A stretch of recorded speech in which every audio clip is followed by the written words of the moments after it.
Hey everyone, welcome to the We the People of Washington weekday live stream. We are going to be talking about a very interesting situation that Tony had last weekend. Tony? Yeah, so I took Swank's advice and I went down to the breakfast at the Kelley Cafe with the grandkids. And we got down there about 8 o'clock. There was a large group of people outside in front of the door. And then there was people out on the street also protesting. So you had his supporters by the door, and then you had protesters out there on the street. Apparently, they follow him everywhere. They're his little fan club. And so we went in and we got to talk to him and get to enjoy breakfast. And that was really nice. But when we were walking out with the grandkids, I thought, I'm going to take the opportunity and I'm going to go talk to these people. And I want to see what they have to say. Like, why do they think what they think? Mm-hmm. And so it was pretty interesting because, of course, so I walked up to the fence and I asked them, I said, why don't you like Sheriff Swank? And of course, they start screaming at me. And they start screaming at me saying, you can read our signs. And I'm like, I can. I want to understand why you think he's a Nazi. Because he's working with ICE. And I'm like, okay, but that's not really the way it works, right? I'm like, that's not really how it actually works. So that's not true. And they're like, yes, the Seattle Times, so I stopped them for a minute and I said, listen, I said, I really would like to ask you some questions. They said, let me tell you my view on ICE, right? So I'm talking to a bunch of liberals. Okay. Mm-hmm. Clearly liberals, they've got their flags. They've got their Swank is a Nazi bull and all that. And I tell them that I believe that ICE should be out there getting the criminal illegals out of here. And the three that I was talking to all agreed with me. All of them agreed with me. Then I said, I also think that what ICE is doing is wrong in a lot of instances and that there's a lot wrong with what's happening. And of course, they agree with that, right? And so, that's the first point, right? Like nobody thinks that we have common ground, but we do, right? We so truly do. Everybody agrees that ICE should be out there doing this job that they're doing. So this was actually supposed to be a pretty funny, like I really thought we'd have some fun with this today until that incident. But anyway, it's so it hits a little different now. But in the grand scheme of things, the point is that we all agree that ICE should be doing their job getting criminals out. Okay. Yeah, getting criminals out. Right. Liberals agree. Conservatives agree. There's no disagreement there. It's just the how, right? We all disagree on the how is the big thing. So anyway, so in this conversation with them, I'll continue to call it a conversation. I kept getting screamed at even after that, being told that I was a Nazi because I support a Nazi, right? Because you're in there, you're having breakfast with them, and I'm like, but that, like, I don't understand, I don't know.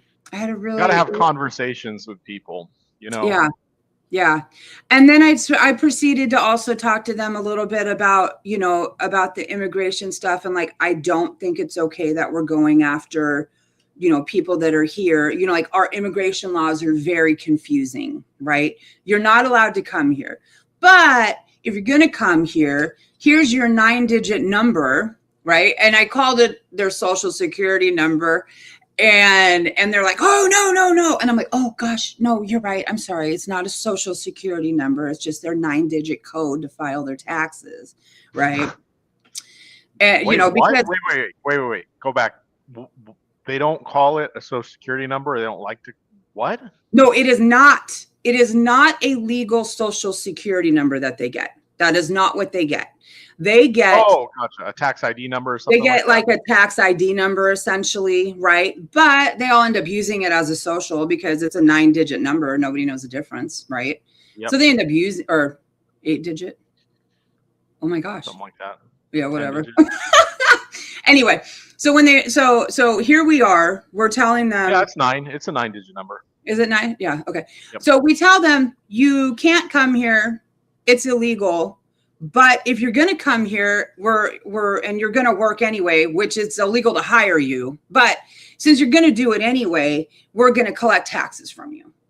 Mm-hmm. Right? So it's very confusing. And so we discussed that a little bit too. And so, it was nice to be able to find common ground with a bunch of people calling you a Nazi. Because, I'm not sure that they quite understood how cool that is. Do you know what I mean? Like, everybody thinks that we just have to be fighting and fighting and fighting. Nobody is interested in stopping to talk to see where we agree, right? Yeah. We're too busy throwing insults, right? And people want to throw insults nonstop, but we don't stop to listen to what the people are saying, right? So they had to continue then to fight, and they had to find a place to fight. And it's just so much easier just to call someone a Nazi than have an actual conversation about the issues at hand and the policy proposals and everything else. Because if you got them to agree, like, criminals, illegal criminals should be deported. They should not be here. They need to serve their time in their home country and stay over there. Yep. And if they agree, you're like, great, that's what I should be doing. Yeah. But it's not good enough to agree anymore these days, right? It's not good enough. Yeah. We can't just leave it there. We have to find something to poke and poke and poke until we find something else to disagree on. And it baffles me. I don't understand it. It drives me crazy. So I've watched so many videos of ICE pepper spraying people and pulling people out of their cars for apparently no reason, and there's lots of video that all the conservatives say, oh, well, you didn't see what happened beforehand. Like,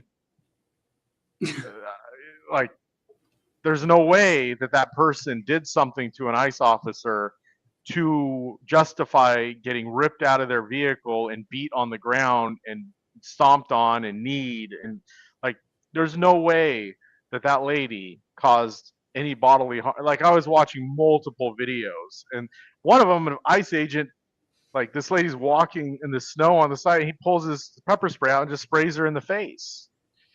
Like, they're a band of thugs.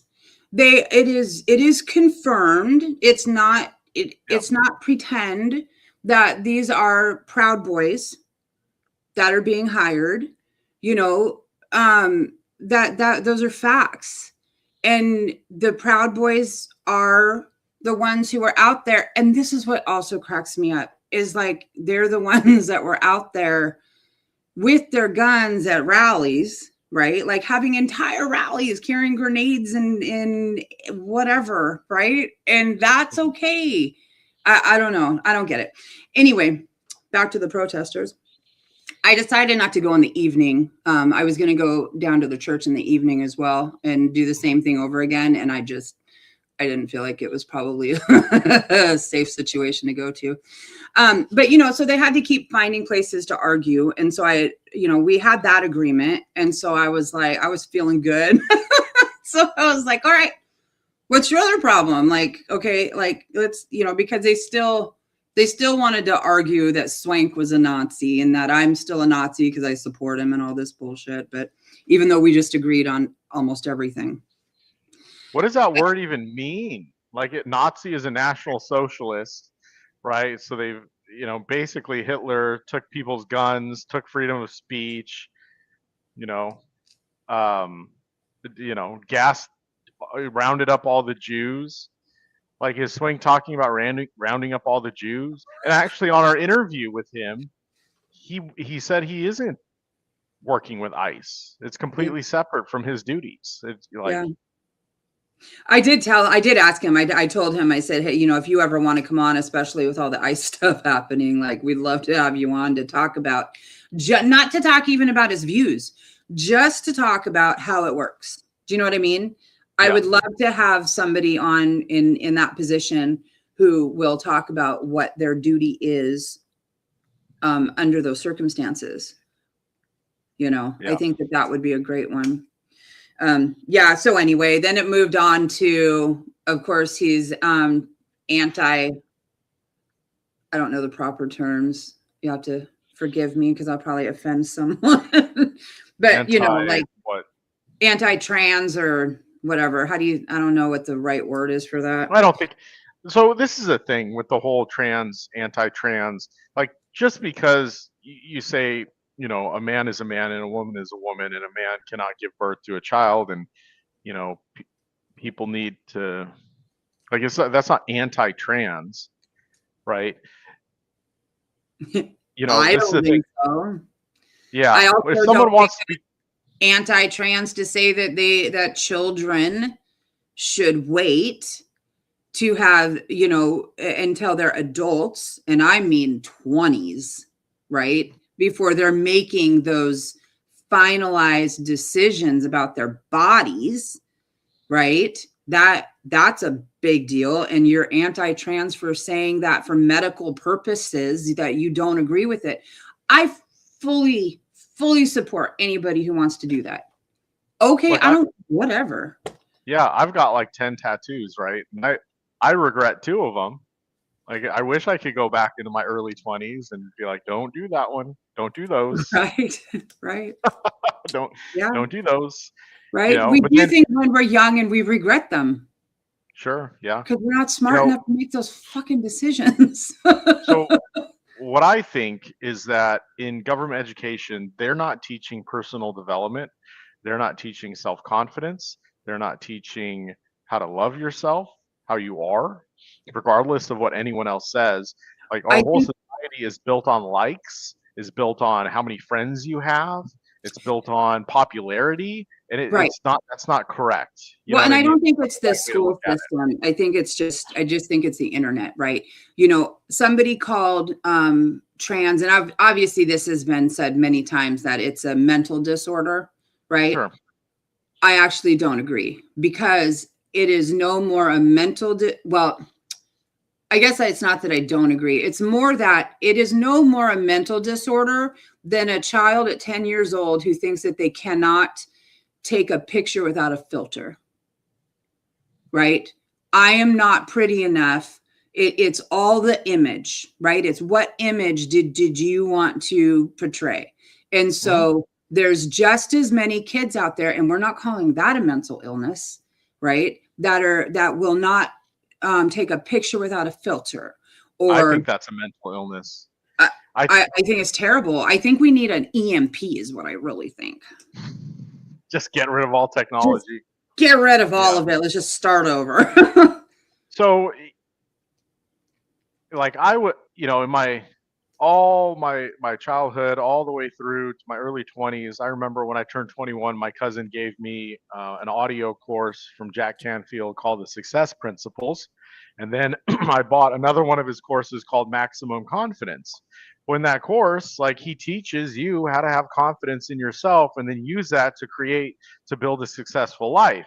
And going, listening to that course over and over, and I actually hired one of his coaches. And you know this book is a product of that, because he talks about writing a book, and believing that you can do whatever it is you're choosing to do, right? And having confidence in yourself. And in the course, he has a little segment on the poker chip theory of life. Okay, so let's say you're playing poker, right? And there's a table full of people, and one guy has 10 chips and another guy has 100 chips. Who do you think is more apt to go in on more hands? The guy with the 10 chips or the guy with the 100 chips? Guy with the 100 chips. The guy with the 100 chips, because he has less to lose. He's got 100 chips. He can play, multiple hands and keep going. Whereas the guy with 10 chips, like, if he, goes in on one hand, that might be it for him and he's done. He's out of the game. right? So the guy with the least amount of chips, he kind of holds them back, right, and waits. So he doesn't play. He doesn't play the game. He doesn't take risks, And that's how it is with self-confidence. If you don't have a whole lot of self-confidence, you don't go out there. You don't do things. You don't take risks because you got this little bit of poker chips and you just hang on to it until it's the right time. And a lot of times the right time never comes, right? So getting more self-confidence, which comes from taking action, which comes from taking risks, even when you don't have the confidence, right? You Yep. just do things and you figure it out, and then you end up getting more confidence, right? Look at these live streams that we started. Yeah. We have no I got idea an what we're email. doing. I got an email that we're looking far more professional and that we're doing a really good job. Oh, I meant to good. tell you that. Yeah. That is fantastic. But Yeah. that's how it works. You take those little risks and you put it Mhm. out there. But at the same time, too, it's like you have to first pretend to believe in yourself. And then as you pretend to believe in yourself, you start believing in yourself and you start doing more stuff to where that belief becomes reality because you're accomplishing more things in life. Yeah, that's funny because I actually just had a session with somebody, and they were going into this situation that they were very scared of. And I Mm-hmm. said, I think that you should write down all of your fears. And then when it happens, then you can turn around and you can come back and you can look at all the fears that you had and you can say, well, that wasn't that scary. And I got through that and I got through that. And then you just build confidence, right? Because you're Yeah. physically seeing all the things that you accomplished. And it's so cool to look back at our accomplishments, right? Yeah. So this, the interview I just did before this with Gage Beck, he was super nervous before the call. He was sweating. He went through a whole bottle of water and He was so he wasn't cute at really the end. he wasn't really prepared, right? But the thing is, now it was his very first interview that he's ever done, right? His very first interview. He hasn't done any videos. He hasn't really posted on social media about it. He said that was the first time his face was on the internet. So, I mean, that That's speaks impressive. to well, it speaks to that lack of confidence, Yeah. in himself. Because if it took him that long to do something like this, but he's running for office, right? But he's never put his face on the internet, but he's running Right. for office. So it's like Yeah.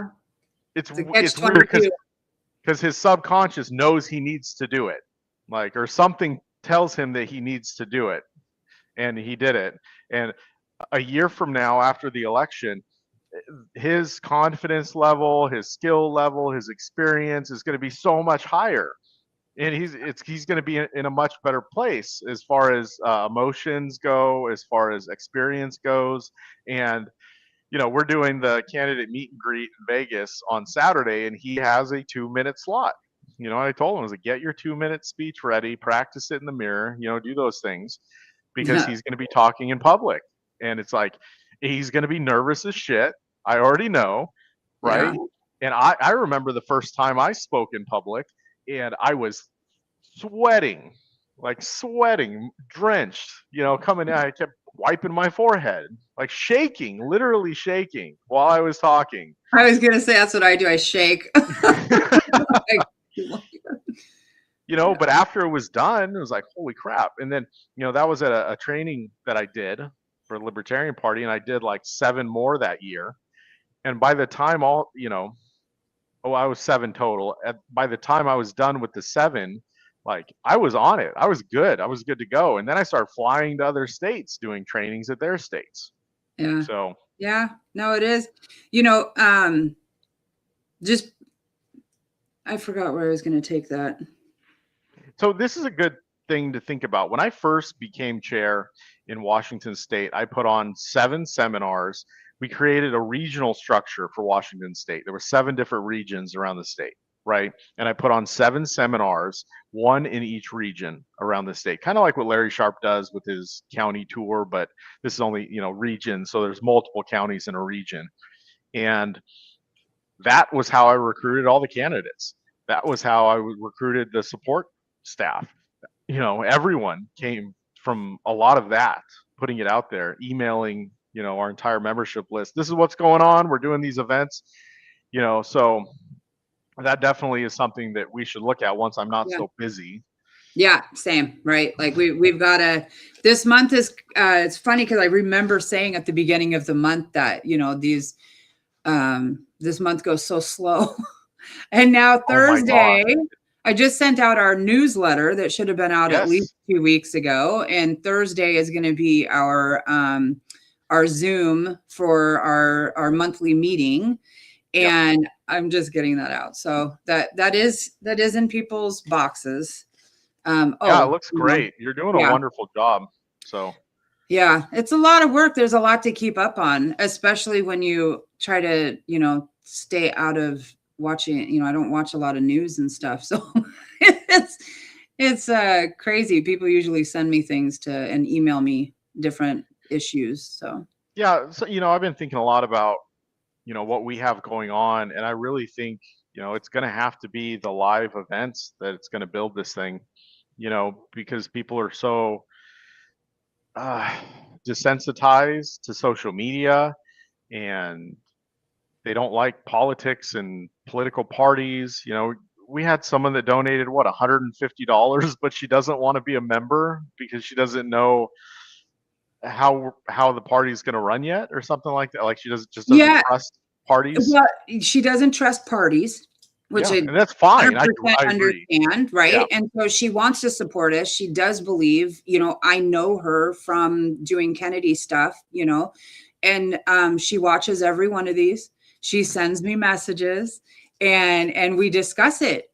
She actually helps me with the emails and the newsletters and proofreads them for me and gives me tips. And, I just love her. So she's active. She yeah, participates, but she's not sure that she really wants to be considered a member because she wants us to prove that we're going to do what we say we want to do. yeah, And I love that. I think that is a wonderful approach. I don't think that you should take anybody at their word. Everybody has disappointed us in their actions. I mean, I had at the beginning of the year, at the beginning of Trump's thing, I got over my TDS. I thought I saw things that I knew that I had been lied about, right? I knew that I had been lied to, and I came out, I admitted it. I said, you know what? We're going to give this a chance. He has disappointed me at every single turn. But that's par for the course because there hasn't been a president that I have voted for that I can think of that, the last president that got elected that I voted for was actually Obama, and I was just as quickly disappointed. So, yeah. Anyway. I think we should do more videos on how we the people works as far as the voting structure we're implementing, the platform stuff. We need to do more of that so we can copy it or download it and then put it in the website. Yeah. And Glenn's working on videos, with some of the things that we want to accomplish there. Yep. So we have a lot coming. There's just time management is key. And there's not enough of it. Yeah, so we have a lack of resources right now is what I'm seeing. Because we wanted to do a convention. I'm not sure that's actually going to happen before May. We just don't have the resources to do it. You and I have basically, with a few other people that have put in a donation here or there, we've been funding it consistently, out of our bank accounts. Right. Making it happen. And we just don't have the funds to put on a convention. So I think what's going to end up happening is we're probably going to have to do a tour around the state. We're going to have to do, events with Glenn just to build up enough people that can meet us in person and see, oh, these are real people. Oh, Glenn's a real person. Like, oh, I support him. Oh, the things that they support, I support. I want to support the organization. Like, oh, I want to join the organization. Oh, these people are about personal development and personal growth. And, we want, and it's going to take those in-person meetings to do that. Because I just don't think that the videos just aren't enough. And even though, Yeah. yeah, we're getting people to come on board and they like what we're saying and they're watching the live streams. Obviously, there's people watching right now, right? However, getting people to get involved is going to be a completely different story. Yeah. That's And going to have to be in person. and I just don't think that we have been clear enough on what we the people actually is. Right. Right. So No, I agree. Yeah, I agree. And I love going out. And, when you talk about, us being real people, that's what I have kind of, that's very much what I have found to understand. Like, we look at everybody as though they're untouchable. You can't just go talk to them. I make phone calls and get a hold of real people and have conversations with them. And it's not scary anymore because it's like me calling you. You're just a guy, honestly, I'm glad that I didn't know what you had done previously. Like, I knew a little bit about you, right? That you told me, but I never checked into you or anything. You could have been a total lunatic, which I don't know. I'm still undecided. Yeah. But fair, fair enough. but to know now what you actually do, and every time I turn around somebody's like, oh yeah, Michael Pickens, and I'm understanding, like, I would have been intimidated, and I don't think that we would have the relationship that we have. Do you know what I mean? Because I would have been too intimidated to be open. So when we went to meet with Swank, with Keith Swank, it was funny because one of the first things Glenn said when we got done, because he came and he sat down at our table and we ate our breakfast and sat and talked to him and just bullshitted. Like, we didn't even bullshit about anything. Like, they talked about construction. Okay. Like, and Glenn's like, he was like a real person. I'm like, yes. That's what I keep telling you. These are just real people. They're just people living their lives like we are, so. Yeah. Absolutely. They care for their family. They care for the things that they care about, and they like eating food, and they all have their favorites. And, it's all just basic human stuff, right? And it's just connecting with people. And I wish, going back to the whole protest thing with the people standing outside, I wish they would come in to have a conversation. I wish all of those people would have come in for breakfast and said, there hey, these are my actually was concerns. A few of them that did come in. And I think that Keith actually said on his on his X feed that a few of them had come in and they sat down, had conversations, and some of the people that were there having breakfast bought their breakfast for them, right? So showing camaraderie, showing that, we're not the bad people, we all want the same things, and having those conversations is so important. I don't know. Arguing on Facebook is hard because you can never get your point across and everything is black and white, right? Yeah. You don't get the emotion from it. You don't get what somebody actually believes. You don't, and it's really easy to read into things that people are saying, and assume things, and it becomes difficult and pointless. Yeah. So, I think going out and having real conversations is very important. Yeah, this whole thing with that shooting in Minneapolis with Alex Preddy has really opened my eyes more so to the media lies. And you can see, like, the conservative media, there's so many of these organizations and outlets posting, he brandished a gun, he pulled a gun on ICE, he assaulted ICE. And even, the ICE, the guy that was in charge of everything, when he said, oh, the victim, oh, those are the agents are the victims in this. And it's like, no, they weren't. They definitely weren't the victims. They initiated the assault on this guy and those two women. But just and then the people, there's got to be like 6 different people that have said that on my post. Like, they're repeating things that they've heard, like, oh, he pulled the gun. And then I comment, please show me the video where he pulls the gun, because I've yet to see it. I would really like to see it. And then they don't post any videos and they disappear. And it's like, but then they keep posting on their own page. I asked that same question and they don't answer it. Yeah, but then they keep posting they're on their page affirming this same false narrative, and they're unwilling to share and unwilling to learn. And I think as humans, we should be willing to look at evidence of all sides, Yeah. regardless of whatever identity, but the identities that these people have taken, and it's equal on the left, equal on the right, and it's to a degree, to a certain degree, where whatever their media says is the truth, and it Yeah. has to be the truth, and they're unwilling to look at anything else. Well, thankfully, being we the people, or libertarian, like, we don't have a whole lot of media outlets.